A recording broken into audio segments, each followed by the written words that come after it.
ആകാശവാണി.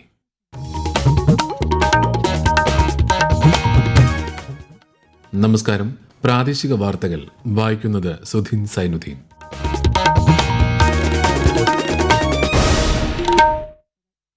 പ്രധാന വാർത്തകൾ. മഹാപരിനിർവാൺ ദിവസിൽ ഇന്ത്യൻ ഭരണഘടനാ ശില്പി ഡോക്ടർ ബി.ആർ. അംബേദ്കറിന് ശ്രദ്ധാഞ്ജലി അർപ്പിച്ച് രാഷ്ട്രം. ജനാധിപത്യത്തിന്റെ അടിത്തറ ശക്തിപ്പെടുത്താൻ ബാബാ സാഹേബ് തലമുറകൾക്ക് പ്രചോദനമേകിയെന്ന് പ്രധാനമന്ത്രി നരേന്ദ്രമോദി. സംസ്ഥാനത്ത് തദ്ദേശ സ്ഥാപനങ്ങളിലേക്കുള്ള ആദ്യഘട്ട പോളിംഗിന് മുന്നോടിയായുള്ള പരസ്യ പ്രചാരണത്തിന് നാളെ കൊട്ടിക്കലാശം. പ്രചാരണാവേശത്തിൽ മുന്നണികൾ. തിരുവനന്തപുരം മുതൽ എറണാകുളം വരെയുള്ള ജില്ലകളിൽ വോട്ടെടുപ്പ് ചൊവ്വാഴ്ച. സംസ്ഥാനത്തെ തീവ്ര വോട്ടർ പട്ടിക പരിഷ്കരണത്തിനുള്ള സമയപരിധി ഡിസംബർ 18 വരെ നീട്ടി തിരഞ്ഞെടുപ്പ് കമ്മീഷൻ. ലൈംഗിക ആരോപണ കേസിൽ രാഹുൽ മാങ്കൂട്ടത്തിൽ MLA അറസ്റ്റ് തൽക്കാലത്തേക്ക് തടഞ്ഞ് ഹൈക്കോടതി.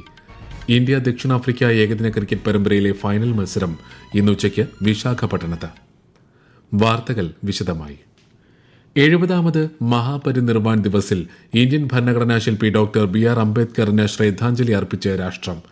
രാഷ്ട്രപതി ദ്രൗപദി മുർമു, ഉപരാഷ്ട്രപതി CP രാധാകൃഷ്ണൻ, പ്രധാനമന്ത്രി നരേന്ദ്രമോദി, ലോക്സഭാ സ്പീക്കർ ഓം ബിർള, കേന്ദ്രമന്ത്രിമാർ ഉൾപ്പെടെയുള്ളവർ ന്യൂഡൽഹിയിലെ പാർലമെന്റ് സമുച്ചയത്തിൽ ഡോക്ടർ ബി.ആർ. അംബേദ്കറുടെ ഛായാചിത്രത്തിൽ പുഷ്പാർച്ചന നടത്തി.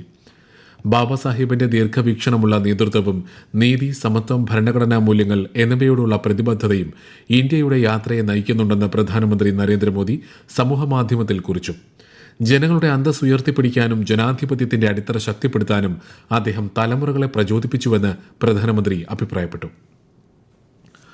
ഇൻഡിഗോ വിമാനങ്ങളുടെ പ്രവർത്തന തടസ്സങ്ങൾക്ക് കാരണമായ സാഹചര്യങ്ങൾ സമഗ്രമായി അവലോകനം ചെയ്യുന്നതിനായി സർക്കാർ 4-അംഗ സമിതി രൂപീകരിച്ചു. 15 ദിവസത്തിനുള്ളിൽ റിപ്പോർട്ട് സമർപ്പിക്കാൻ സമിതിയോട് ആവശ്യപ്പെട്ടിട്ടുണ്ട്. പ്രവർത്തന തടസ്സങ്ങൾക്കുള്ള അടിസ്ഥാന കാരണങ്ങൾ സമിതി തിരിച്ചറിയുമെന്ന് DGCA പ്രസ്താവനയിൽ പറഞ്ഞു. അതേസമയം വിമാനത്താവളങ്ങളിൽ നിലനിൽക്കുന്ന തടസ്സങ്ങൾ കുറയ്ക്കുന്നതിനാണ് സർക്കാർ പ്രധാന ശ്രദ്ധ കേന്ദ്രീകരിക്കുന്നതെന്നും കേന്ദ്ര വ്യോമയാന മന്ത്രി റാംമോഹൻ നായിഡു പറഞ്ഞു. ഡൽഹി വിമാനത്താവളത്തിൽ നിന്നുള്ള വിമാന സർവീസുകൾ സാധാരണ നിലയിൽ പുനരാരംഭിച്ചതായി വിമാനത്താവള അതോറിറ്റി അറിയിച്ചു. നേരത്തെ നേരിട്ട തടസ്സങ്ങൾ ചില ഇൻഡിഗോ വിമാനങ്ങളെ തുടർന്നും ബാധിക്കും. അസൌകര്യം ഒഴിവാക്കാൻ വിമാനത്താവളത്തിലേക്ക് പുറപ്പെടുന്നതിന് മുൻപ് ഏറ്റവും പുതിയ വിമാനയാത്രാ ചാർട്ട് പരിശോധിക്കണമെന്ന് നിർദ്ദേശം നൽകിയിട്ടുണ്ട്.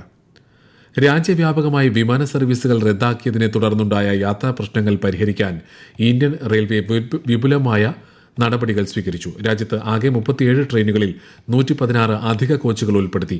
ദക്ഷിണ റെയിൽവേയാണ് ഏറ്റവും കൂടുതൽ കോച്ച് വർധനവ് നടത്തിയത്. 18 ട്രെയിനുകളിൽ ശേഷി വർദ്ധിപ്പിച്ചു. തദ്ദേശ സ്ഥാപനങ്ങളിലേക്കുള്ള തെരഞ്ഞെടുപ്പിന്റെ ആദ്യഘട്ട പോളിംഗിന് മുന്നോടിയായി പരസ്യ പ്രചാരണം നാളെ വൈകിട്ട് 6 മണിക്ക് അവസാനിക്കും. ചൊവ്വാഴ്ച വോട്ടെടുപ്പ് നടക്കുന്ന തിരുവനന്തപുരം, കൊല്ലം, പത്തനംതിട്ട, ആലപ്പുഴ, കോട്ടയം, ഇടുക്കി, എറണാകുളം ജില്ലകളിലാണ് പരസ്യ പ്രചാരണം അവസാനിക്കുന്നത്. വോട്ടെടുപ്പിന് മുൻപുള്ള അവസാനത്തെ വാരാന്ത്യ അവധിക്കിടെ പരമാവധി പേരെ നേരിൽ കണ്ട് വോട്ടുകൾ ഉറപ്പാക്കാനുള്ള ശ്രമത്തിലാണ് സ്ഥാനാർത്ഥികൾ. തിരുവനന്തപുരം, കൊല്ലം, കൊച്ചി കോർപ്പറേഷനുകളും ആദ്യഘട്ട വോട്ടെടുപ്പ് നടക്കുന്നവയിൽ ഉൾപ്പെടുന്നു. ആകെ 36,630 സ്ഥാനാർത്ഥികളാണ് ചൊവ്വാഴ്ചത്തെ തെരഞ്ഞെടുപ്പിൽ ജനവിധി തേടുന്നത്. പരസ്യപ്രചാരണം അവസാനിക്കുന്ന സമയത്ത് രാഷ്ട്രീയ പാർട്ടികൾ നടത്തുന്ന കൊട്ടിക്കലാശം പോലുള്ള പരിപാടികൾ സമാധാനപരമായിരിക്കണമെന്നും ക്രമസമാധാന പ്രശ്നങ്ങൾ ഉണ്ടാകാതെ ശ്രദ്ധിക്കണമെന്നും സംസ്ഥാന തെരഞ്ഞെടുപ്പ് കമ്മീഷണർ A. ഷാജഹാൻ നിർദ്ദേശിച്ചു.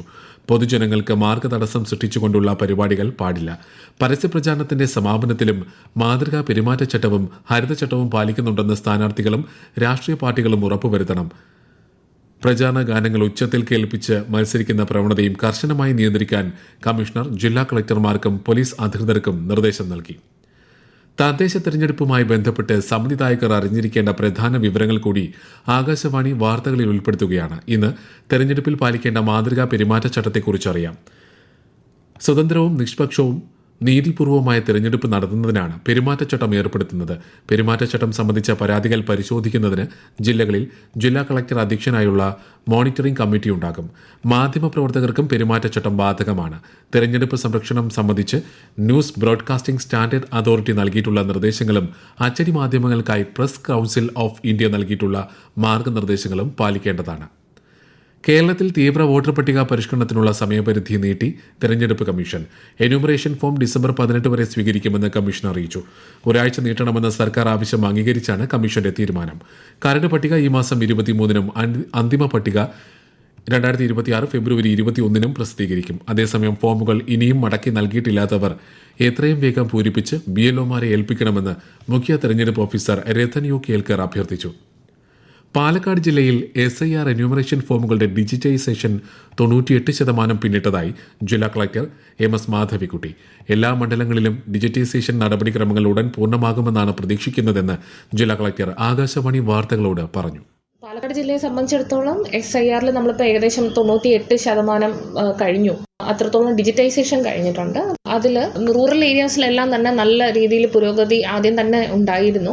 ജില്ലയിലെ പല LICകളും പല രീതിയിലുള്ള പ്രോഗ്രസ് ആണ് ഉള്ളത്. ഇപ്പോൾ ഷൊർണൂർ പോലെയുള്ള LICകൾ ഓൾമോസ്റ്റ് 100% അടുത്ത് എത്തിയിട്ടുണ്ട്. പക്ഷേ നമ്മളുടെ പാലക്കാട് LICയിലേക്ക് വരുമ്പോൾ 93 to 94% ഇടയ്ക്കാണ് ഇപ്പോൾ നിൽക്കുന്നത്. അത് നമ്മൾ എത്രയും പെട്ടെന്ന് തന്നെ അത് കംപ്ലീറ്റ് ഡിജിറ്റൈസേഷൻ ചെയ്ത് മുമ്പോട്ട് പോകാമെന്നുള്ളതാണ് നമ്മൾ വിചാരിക്കുന്നത്.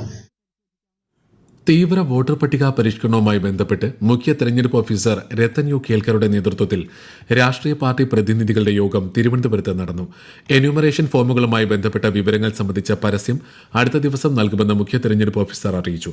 പോളിംഗ് കഴിഞ്ഞും ഫോമുകൾ പരിശോധിക്കാൻ BLO, BLA യോഗങ്ങൾ നടത്താൻ കഴിയണം. ഡിജിറ്റലൈസേഷൻ പൂർത്തിയായ ശേഷം 6475 BLO മീറ്റിംഗുകൾ നടത്തിയതായി അദ്ദേഹം പറഞ്ഞു. ഈ വാർത്തകൾ ആകാശവാണിയിൽ നിന്ന്.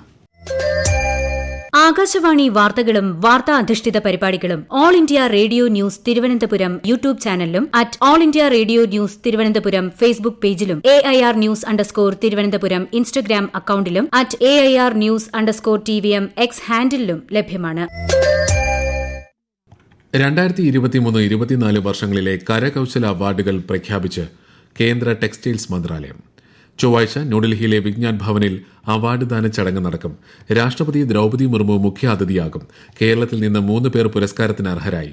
വൈക്കോൽ ചിത്രരചനാ രംഗത്ത് മികവ് തെളിയിച്ച B. രാധാകൃഷ്ണപിള്ള 2023 ദേശീയ പുരസ്കാരത്തിനും വൈക്കോൽ കരകൌശല വിഭാഗത്തിൽ K. സുലൈമാൻകുട്ടി, ടെറാക്കോട്ട ശില്പ രംഗത്തെ മികവിന് VK ജയൻ എന്നിവർ 2024 ദേശീയ പുരസ്കാരത്തിനും അർഹരായി. ലൈംഗികാരോപണ കേസിൽ രാഹുൽ മാങ്കൂട്ടത്തിൽ MLAയുടെ അറസ്റ്റ് തൽക്കാലത്തേക്ക് തടഞ്ഞ് ഹൈക്കോടതി. മുൻകൂർ ജാമ്യാപേക്ഷ പരിഗണിക്കുന്നതിനിടെ രാഹുലിനെ അറസ്റ്റ് ചെയ്യാൻ കഴിയില്ലെന്ന് ജസ്റ്റിസ് K. ബാബു വ്യക്തമാക്കി. മുൻകൂർ ജാമ്യാപേക്ഷ ഈ മാസം 15 പരിഗണിക്കും. അഖിലേന്ത്യാ കടുവ കണക്കെടുപ്പിന്റെ ഭാഗമായി കണ്ണൂർ വനം ഡിവിഷനിലെ വിവരശേഖരണം പുരോഗമിക്കുന്നു. രാജ്യത്തെ കടുവകളുടെ ആവാസ വ്യവസ്ഥയുള്ള എല്ലാ മേഖലകളിലും ഒരേ സമയത്താണ് കണക്കെടുപ്പ് നടക്കുന്നത്. കൂടുതൽ വിവരങ്ങളുമായി ആകാശവാണി കണ്ണൂർ ജില്ലാ പ്രതിനിധി KO ശശിധരൻ. കണ്ണവം, തളിപ്പറമ്പ്, കൊട്ടിയൂർ റേഞ്ചുകളെ 14 ബ്ലോക്കുകളായി തിരിച്ചുകൊണ്ടാണ് വിവരശേഖരണം നടത്തുന്നത്. ദേശീയ കടുവാ സംരക്ഷണ അതോറിറ്റിയുടെ മൊബൈൽ ആപ്ലിക്കേഷൻ വഴിയാണ് കണക്കെടുപ്പ്. 5 കിലോമീറ്ററിൽ കുറയാത്ത 3 വ്യത്യസ്ത ട്രെയിലുകളും 2 കിലോമീറ്ററിൽ കുറയാത്ത ട്രാൻസെക്ട് ലൈനും എടുത്ത് ആവശ്യമായ വിവരങ്ങൾ തെളിവുകളോടൊപ്പം രേഖപ്പെടുത്തുന്നുണ്ട്. ഇതിനകം 210 കിലോമീറ്ററോളം കാൽനടയായി സഞ്ചരിച്ച് വിവരങ്ങൾ ശേഖരിച്ച വിവരങ്ങൾ ക്രോഡീകരിച്ച ശേഷം ദേശീയ കടുവാ സംരക്ഷണ അതോറിറ്റിക്ക് കൈമാറും. ആദ്യഘട്ടം ഈ മാസം 8 സമാപിക്കും. കൊല്ലം മൈലക്കാട് നിർമ്മാണത്തിലിരുന്ന ദേശീയപാത തകർന്ന സംഭവത്തിൽ ജില്ലാ കളക്ടർ വിളിച്ചു ചേർത്ത അടിയന്തര യോഗം പുരോഗമിക്കുന്നു. കളക്ടറുടെ ചേംബറിൽ ചേരുന്ന യോഗത്തിൽ വകുപ്പ് തല ഉദ്യോഗസ്ഥരും ദേശീയപാത വിഭാഗം ഉദ്യോഗസ്ഥരും പങ്കെടുക്കുന്നു. ഇന്ത്യ ദക്ഷിണാഫ്രിക്ക ഏകദിന ക്രിക്കറ്റ് പരമ്പരയിലെ ഫൈനൽ മത്സരം ഇന്ന് ഉച്ചയ്ക്ക് 1:30 വിശാഖപട്ടണത്ത് നടക്കും. ഓരോ മത്സരങ്ങൾ വീതം വിജയിച്ച ഇരു ടീമുകൾക്കും ഇന്നത്തെ മത്സരം നിർണായകമാണ്. ഇന്ത്യ ദക്ഷിണാഫ്രിക്ക 2020 പരമ്പര ഈ മാസം 9 ആരംഭിക്കും. ആകാശവാണി തിരുവനന്തപുരം പ്രാദേശിക വാർത്താ വിഭാഗം അവതരിപ്പിക്കുന്ന പ്രത്യേക പരിപാടിയായ നല്ല വാർത്ത എല്ലാ ശനിയാഴ്ചയും വൈകുന്നേരം 6:40 പ്രക്ഷേപണം ചെയ്യുന്നതാണ്. ഇന്ന് 6:30 പ്രാദേശിക വാർത്തകൾക്ക് ശേഷം നല്ല വാർത്ത കേൾക്കാവുന്നതാണ്. ശബരിമലയിൽ സന്നിധാനം, പമ്പ, നിലയ്ക്കൽ എന്നിവിടങ്ങളിൽ ഇന്നലെ മുതൽ ഒരുക്കിയിരിക്കുന്ന കനത്ത സുരക്ഷ ഇന്നും തുടരും. CRPF, RAF, Kerala police, NDRF anti sabotage check team, bomb detection and disposal squad, special branch എന്നീ സേനാ വിഭാഗങ്ങളാണ് സുരക്ഷ ഒരുക്കിയിരിക്കുന്നത്. ഇന്ന് നട തുറന്ന ശേഷമാണ് 18ാം പടി കയറാൻ തീർത്ഥാടകരെ അനുവദിച്ചത്. പ്രധാന വാർത്തകൾ വീണ്ടും. മഹാപരിനിർവാൺ ദിവസിൽ ഇന്ത്യൻ ഭരണഘടനാ ശില്പി ഡോക്ടർ BR അംബേദ്കറിന് ശ്രദ്ധാഞ്ജലി അർപ്പിച്ച് രാഷ്ട്രം. ജനാധിപത്യത്തിന്റെ അടിത്തറ ശക്തിപ്പെടുത്താൻ ബാബാ സാഹിബ് തലമുറകൾക്ക് പ്രചോദനമേകിയെന്ന് പ്രധാനമന്ത്രി നരേന്ദ്രമോദി. സംസ്ഥാനത്ത് തദ്ദേശ സ്ഥാപനങ്ങളിലേക്കുള്ള ആദ്യഘട്ട പോളിംഗിന് മുന്നോടിയായുള്ള പരസ്യ പ്രചാരണത്തിന് നാളെ കൊട്ടിക്കലാശം. പ്രചാരണാവേശത്തിൽ മുന്നണികൾ. തിരുവനന്തപുരം മുതൽ എറണാകുളം വരെയുള്ള ജില്ലകളിൽ വോട്ടെടുപ്പ് ചൊവ്വാഴ്ച. സംസ്ഥാനത്തെ തീവ്ര വോട്ടർ പട്ടിക പരിഷ്കരണത്തിനുള്ള സമയപരിധി ഡിസംബർ 18 വരെ നീട്ടി തെരഞ്ഞെടുപ്പ് കമ്മീഷൻ. ലൈംഗികാരോപണ കേസിൽ രാഹുൽ മാങ്കൂട്ടത്തിൽ MLAയുടെ അറസ്റ്റ് തൽക്കാലത്തേക്ക് തടഞ്ഞ് ഹൈക്കോടതി. ഇന്ത്യ ദക്ഷിണാഫ്രിക്ക ഏകദിന ക്രിക്കറ്റ് പരമ്പരയിലെ ഫൈനൽ മത്സരം ഇന്ന് ഉച്ചയ്ക്ക് വിശാഖപട്ടണത്ത്. പ്രാദേശിക വാർത്തകൾ കഴിഞ്ഞു. അടുത്ത വാർത്താ പ്രക്ഷേപണം 12:50.